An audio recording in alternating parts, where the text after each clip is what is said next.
So I've just put a mic, condenser mic in, turned the phantom power on, and I've got some headphones in so I can hear. I'm just going to create a new song. So create new song, yes. Sure, yes. Store current, yes. So this is just creating a new song now. So it's created a new song. I want to change this to in. So I want all the input channels to be on 100. So there are 8 input channels up the top here. So I want them on to be on 100. Now I'm going to change this to track. So anything I do with the faders will now be track. So the 8 inputs now will be on around 100. You can see it's on 104. Right, I hold down a track arm key, and I can see there that all 1 to 8 are going to tracks 1 to 8 as well. So as I record arm these tracks, as I turn the phones up and the monitor up, and as I turn the amp mic up, you can now see that it's metering a bit on channel 1. I'll just turn that up a bit more.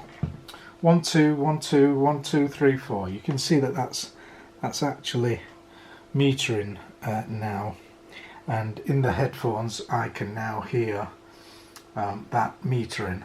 Okay, 1 2. This is a test. 1 2 3 4 5 6 7. 1 2 1 2 3 4 5 6 7 8 9.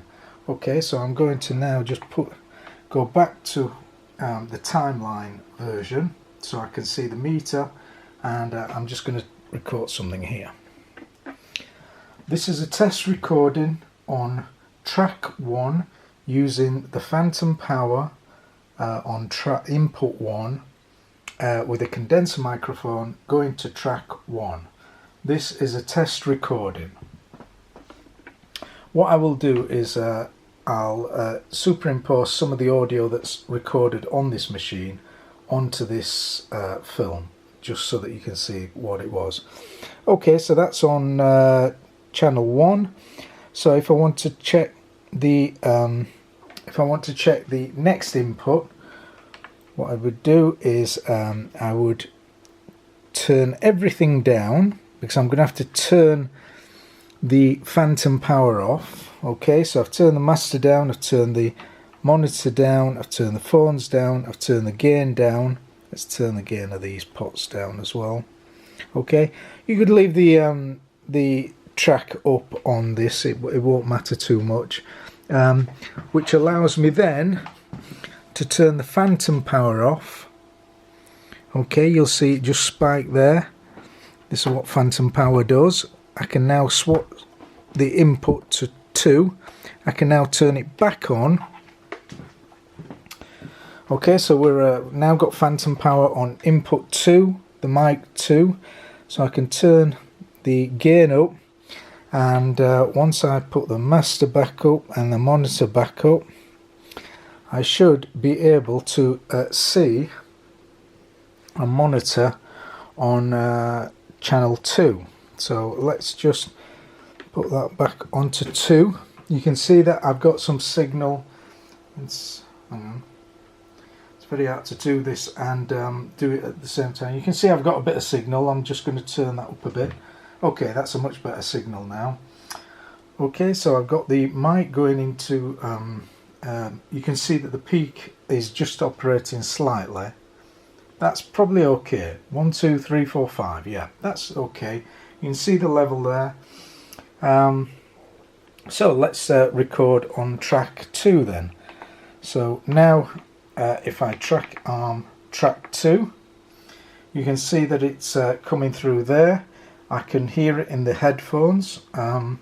What I'm going to do is just turn down track 1 so I don't hear what I recorded on track 1. Okay, so I'm going back to the beginning. In fact, no, what I will do, I will go to the end of track 1 so that we can do this continuously when I play back. Okay, so let's record there at track 2.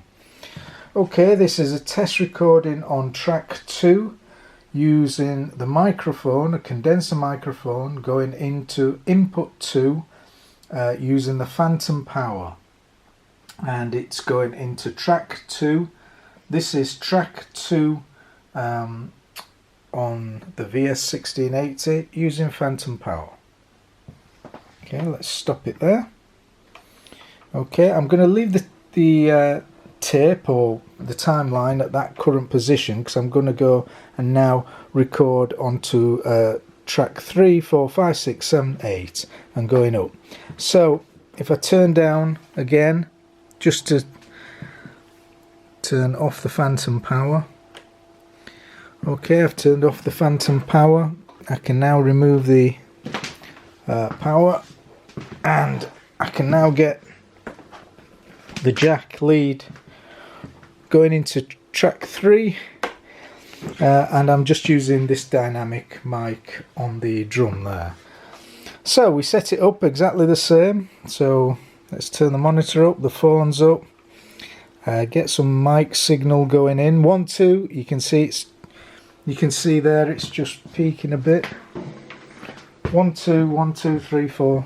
Okay, so if I come here, track arm this one. 1, 2, 1, 2. Track arm a bit more. 1, 2, 3, 4. 1, 2, 3, 4. Just a touch more. 1, 2, 3, 4, 5. 1, 2, 3, 4, 5. So we're going to be recording on track 3 now. This is a test recording on track 3 of the VS1680 using a condenser mic, using a dynamic mic going into input 3 on channel 3 and recording on track 3. Okay, we can stop that there. Turn the gain down, always a good idea. Now move it into track 4. Okay, turn that up. 1, 2, 3, 4. 1, 2. 1, 2, 3, 4.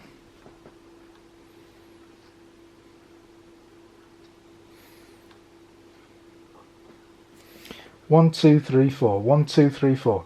There is a bit of crackling on the on these pots as you adjust them, but once you leave them in a certain position, like that's fixed now. 1, 2, 3, 4. Maybe put a bit more gain. 1, 2, 3, 4. 1, 2, 3, 4. This is a test recording with the microphone going into input 4. Input 4. And being recorded on track 4. Okay, this is a test recording. I've just noticed that the LED lights above the studio lights are right above the display here, which is appearing on the camera. Okay, that's track 4.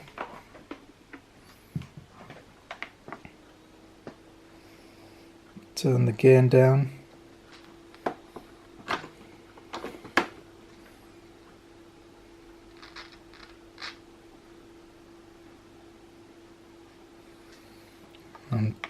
I'm track 5 now. 1, 2, 3, 4, 5. 1, 2, 3, 4, 5. 1, 2, 3, 4, 5. I can't seem to get the lights off. Let's film it that way. That's it. That's better. Okay, if I film it like that, then the lights are slightly on still.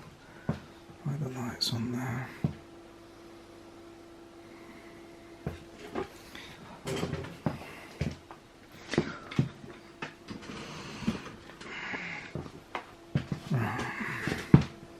I'll just have to put up with those lights. Okay, so we're on track 5 now. So this is a test recording on track 5, the dynamic mic going into input 5 and being recorded on track 5, as you can see. That's track 5.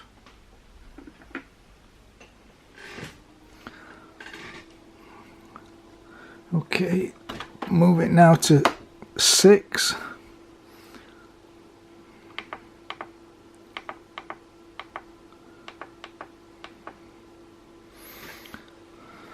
Okay, this is input 6. 1 2 1 2 1 2 3 4 5 1 2 3 4 5. Okay, this is the microphone going into input 6 and being recorded on track 6, and as you can see there is the metering on track 6. Okay.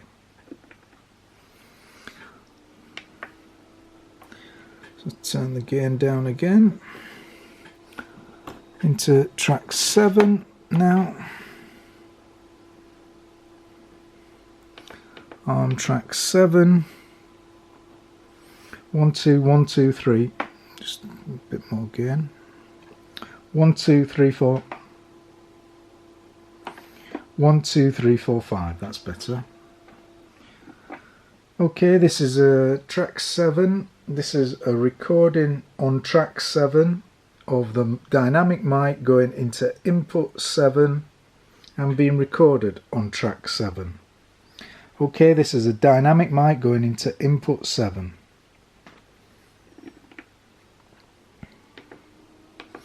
And the last one is track 8. And if we turn that up there, 1 2 1 2 1 2 3 4 5 1 2 3 4 5. This is a recording on track 8 with the dynamic mic going into input 8 and being recorded on track 8 using a condenser microphone. Okay, so all the tracks there are recording as they should. Slight crackling on the pots, but once they're set, that's fine. The best way to record on a VS1680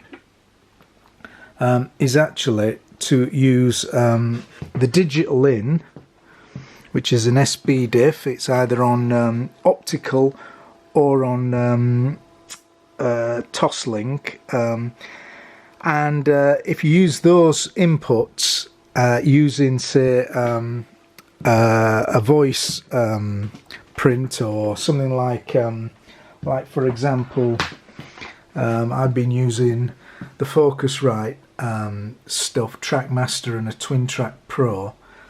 If you use those with a digital out into the unit, or any voice processor, with either a digital out or an analog in, or a line in to one of these inputs, I found that the VS machines can produce as good a recording as you'll get out of anything. The preamps, possibly the kind of let it down, and especially with them being a bit old now. But you can bypass that by going in the digital, and you'll have a very good recording. So that's all playing back as it should. I've no doubt that this machine is fine. I'm going to leave the SD card in this one, and I may alter put the hard drives back in the other units. Okay, but this one will come with the SD card, which in effect, I don't know, let me just show you this, which gives you, this is a 32GB card. So if you go into drive select, let's pick it up, drive select, so it scans the drive, it's scanning the card, and a 32GB card is divided into I don't know if you can see, on SCSI 0 there are 8 partitions of 2 gig each, and then on SCSI 1 there are 7 partitions. The thing being that with a 32 gigabyte SD card you get about 29 gigabytes usable, but each one of these is a 2 gigabyte partition. So you can, I think you can use a 64 gigabyte card. Possibly the best ones to use may be just a 16 gig card in terms of money, and it will give you 8 partitions, which is more than enough to do recordings. So yeah, that's let's go exit. That's this machine, and they're still brilliant machines, especially if you've got limited budgets and limited other equipment. The facilities are much better than anything that's sold these days. So shut down, yes. Store current, oh, I should have pressed yes there. Press no. Ooh.